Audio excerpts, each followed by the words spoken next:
Dr. Aranya, and I am the Head of South Asian Collections here at the British Library. Sinhalese collections in the British Library are very rich and diverse. They not only include palm leaf, we have paper and copper plate manuscripts too, but we also have a very rich collection of about 2,000 early printed items, dating from when printing was first introduced in Sri Lanka in the 17th century. I'm here at the moment in the British Library's Asia and Africa Studies reading room. I'm surrounded by the Hugh Neville Collections catalogue that I have in front of me. It details all of the 2,227 manuscripts that are held within the Hugh Neville Collections in particular.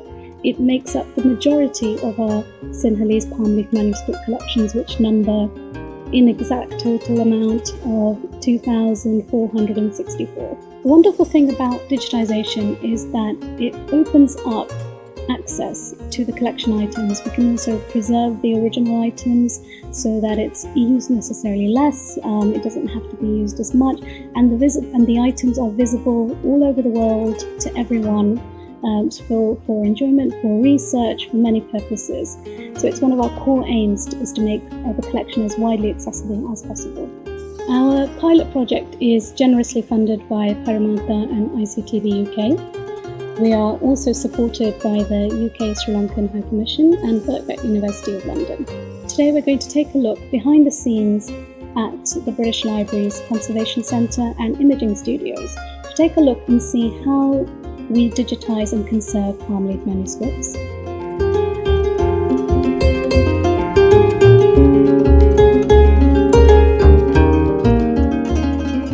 We're here in the British Library's Conservation Centre with our conservator Sam. Thank you for being here today. We have a wonderful array of collection items from the Hugh Neville Collections here with us.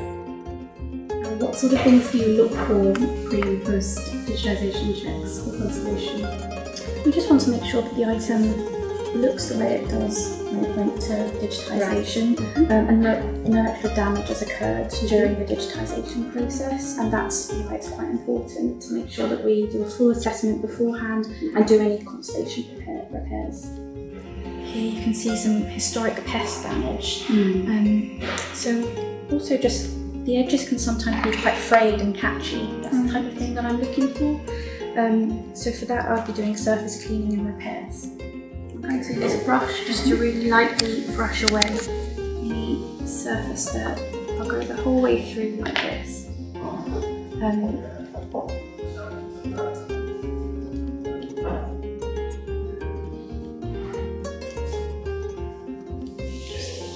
Brushing through, you can see there's a little bit of historic pest remnants. And actually to remove that, I'm going to use a sponge to chemically dry clean the surface.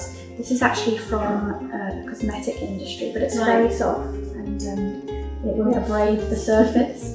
So I just do that really carefully on the surface.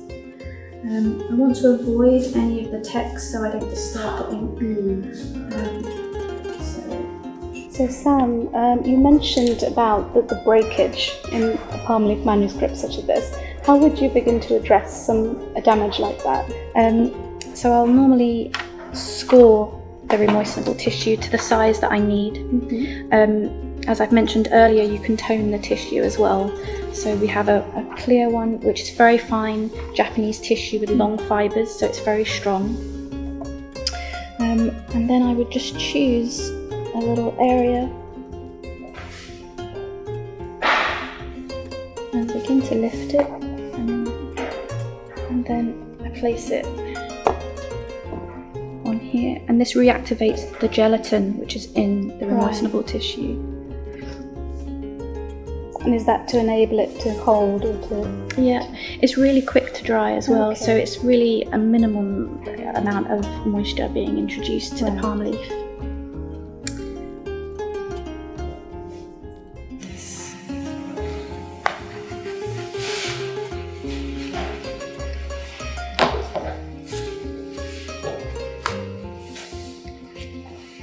We're now here in the British Library's Imaging Studios, and I'm joined here by my colleague Carl, who can tell us a little bit more about the digitisation process. Thank you, Carl.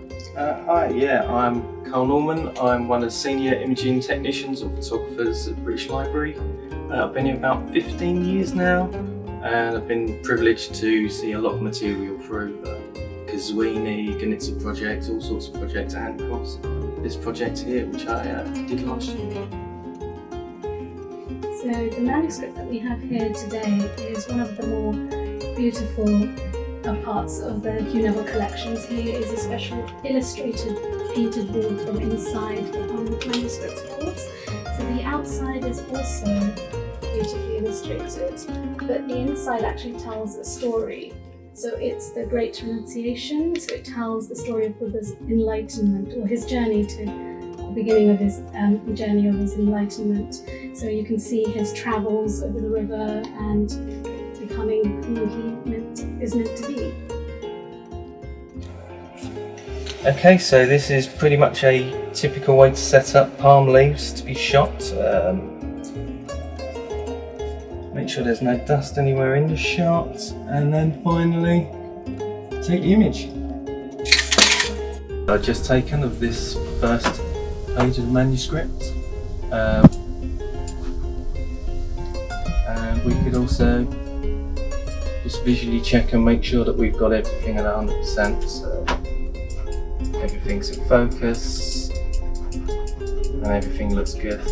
Making sure your edges are etc, etc. Everything looks great.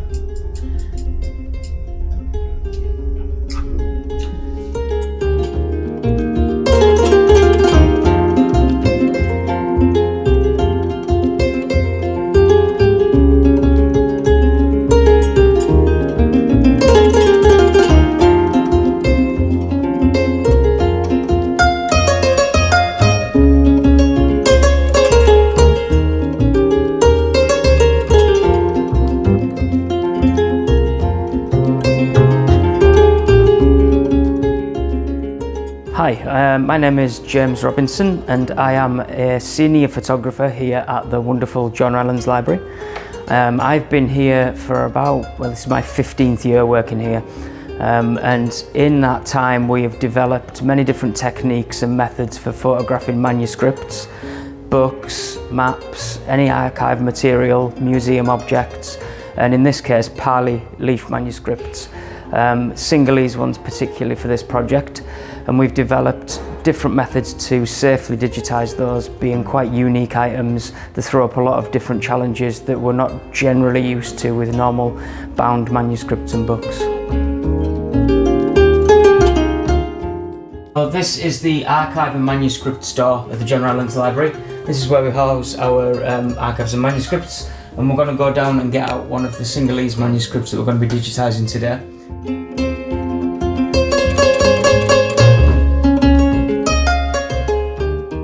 So this area down here is one of the areas where some of the Sinhalese manuscripts are held that we have. You can see the difference in the size of some of them. This is number MS1, which is stored in this huge box.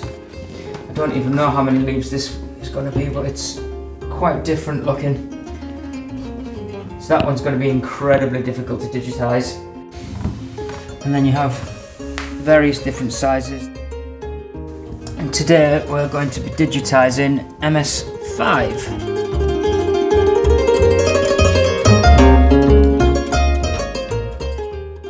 So this is the imaging studio at the Rylands Library.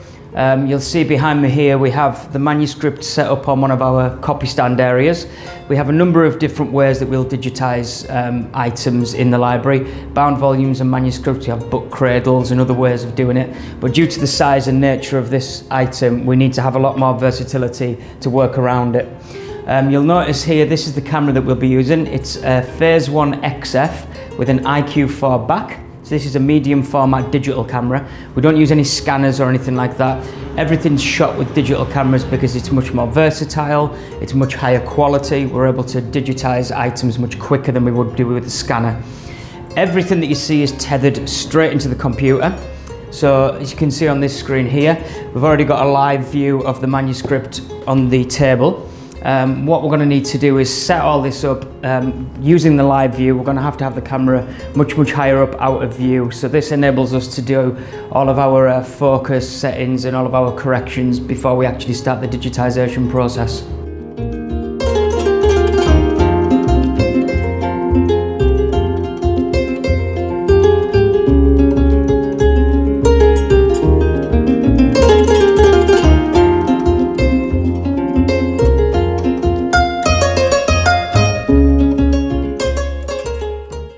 So the idea behind the digitisation process is to present a digital copy of the manuscript exactly how it appears in real life. So it's incredibly important that we get the colour accuracy perfect when we're displaying these items, which is why we use something like these golden thread targets. So each session we will have this in the beginning of the manuscript. Doesn't matter which kind of manuscript or book it is, we always keep it in. This enables us to check the whites are correct, the blacks are correct. We've got tones there as well, and it also has an inches and centimetres scale across the top. All the other colours that you see and the numbers underneath are lab values, where we can kind of hover over these whites and colours, and then we can check that they're exactly as they should be. So if I take an image now,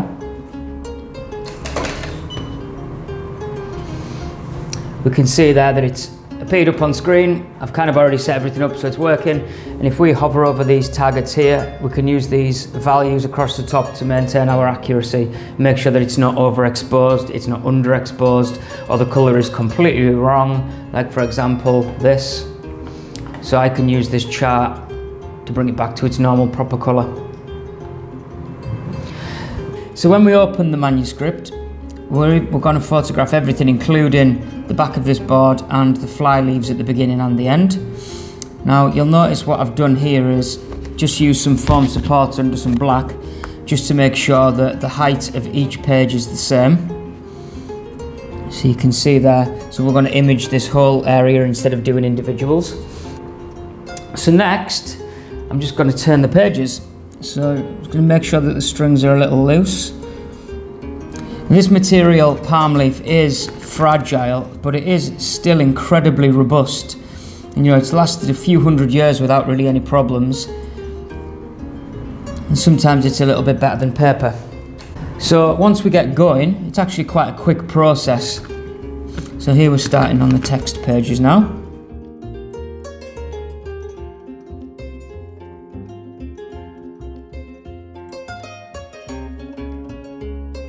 I've got to the first page of text in the manuscript now, so I'm going to take this photograph and then you can see how it comes up on the screen and the quality and everything.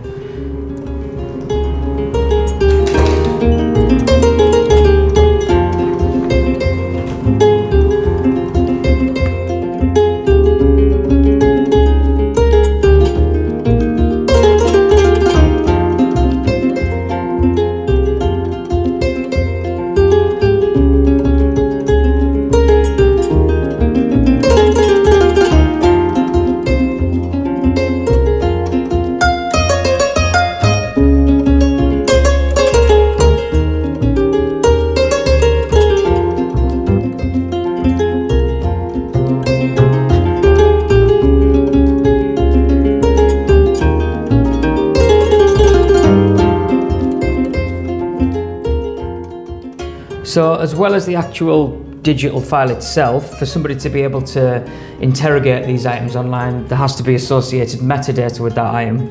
So that isn't part of my role, but we do work very closely with the other teams within the library to provide this. So when we're online here, you can see that we have the reference number for the manuscript itself, and then associated metadata. When there's dates provided, that'll be input, description, we have languages, we have the medium, we have the size, and then various provenance of where it's came from. So that's really important to capture all of that information, so all of our collections are open to everybody to interrogation and for things to be easily found and referenced.